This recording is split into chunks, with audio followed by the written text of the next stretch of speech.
Hello friends, welcome to Pebbles. நம்ம இன்னைக்கு செய்ய போறது மேங்கோ பேடா. அதாவது என்னன்னா ஒரு மாம்பழம் எடுத்துக்கலாம். அதுல கொஞ்சமா நம்ம கட் பண்ணிக்கலாம். அதிகமா வேண்டிய ஒரு மேங்கோ தேவையில்லை. நம்ம அதுல பாதி இருந்தாலே போதும். இது கூட milk powder, கொஞ்சமா milk, ஏலக்காய் தூள் எல்லாமே சேர்த்து நம்ம mix பண்ணி செய்ய போறோம். வாங்க எப்படி செய்யறதுன்னு பார்க்கலாம்.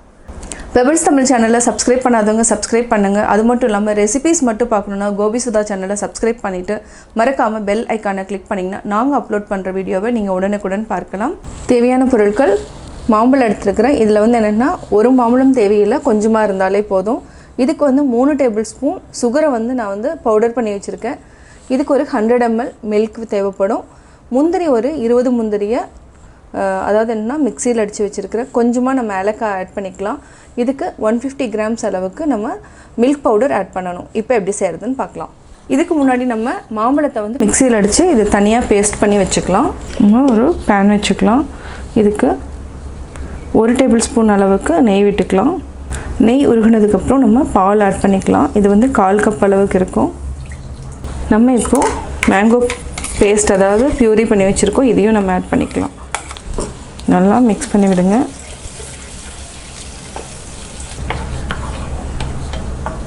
இது வந்து என்னென்னா கட்டி இல்லாமல் கலந்துகிட்டே இருக்கணும்.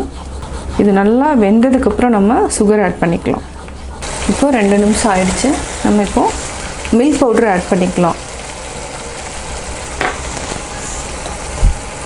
கொஞ்சம் கட்டி பிடிக்கும். லம்ஸ் வராமல் நம்ம நல்லா மிக்ஸ் பண்ணிகிட்டே இருந்தோன்னா நல்லா மிக்ஸ் ஆகிடும். நல்லா கட்டி இல்லாமல் கலக்கிக்கோங்க. நம்ம மில்க் பவுட்ரு கூடயே முந்திரி பவுடரையும் நம்ம ஆட் பண்ணிக்கலாம்.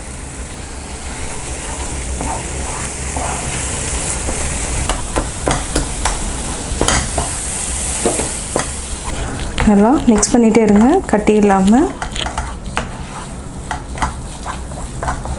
இப்போ நம்ம ஆல்ரெடி வந்து சுகர் இருக்குது. இதில் வந்து நம்ம 3/4 அளவுக்கு போட்டுக்கலாம். நான் 1 டேபிள் ஸ்பூன் அளவுக்கு மீதி வச்சுட்டேன்.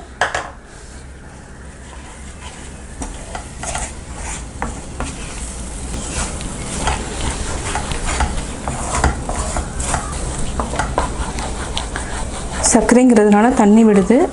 அதுக்கப்புறம் நம்ம நல்லா சுருண்டு வர வரைக்கும் நல்லா கலக்கிட்டே இருக்கலாம். இது கூட கொஞ்சம் ஏலக்காய் பவுடர் ஆட் பண்ணிக்கலாம். இதுக்கு வந்து கொஞ்சம் ஜாஸ்தியாக நம்ம போட்டுக்கலாம். கடைசியாக நம்ம ஒரு 1/2 டேபிள் ஸ்பூன் அளவுக்கு நெய் விட்டுக்கலாம்.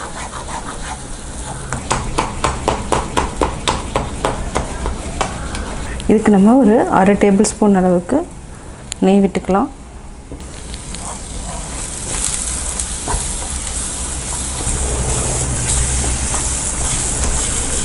இப்போது கரெக்டான பதம் பார்த்திங்கன்னா சுருண்டு வரும்.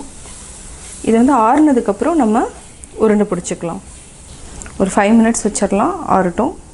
அதுக்கப்புறம் வேறு பவுலில் மாற்றிக்கலாம். நல்லா ஆறிடுச்சு. இதை நம்ம ஒரு பவுலுக்கு மாற்றிடலாம்.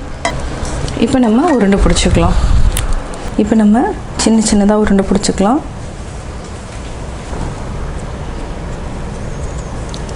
நம்ம ஏதாவது ஒரு அச்சு இருந்துச்சுன்னா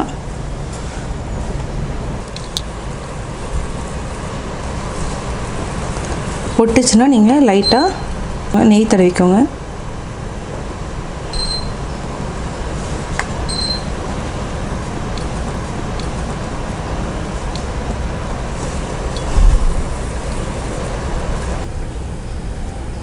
இதே மாதிரி நம்ம எல்லாத்தையுமே பிடிச்சி வச்சுக்கலாம்.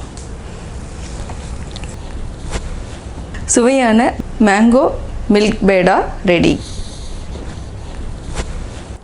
நான் மேங்கோ பேடா எப்படி செஞ்சேங்கிறத பார்த்தீங்க. கட்டாயம் உங்களுக்கு இந்த வீடியோ பிடிச்சிருக்கும். இந்த வீடியோ பிடிச்சதுன்னா லைக் பண்ணுங்கள், ஷேர் பண்ணுங்கள், மறக்காமல் சப்ஸ்கிரைப் பண்ணுங்கள்.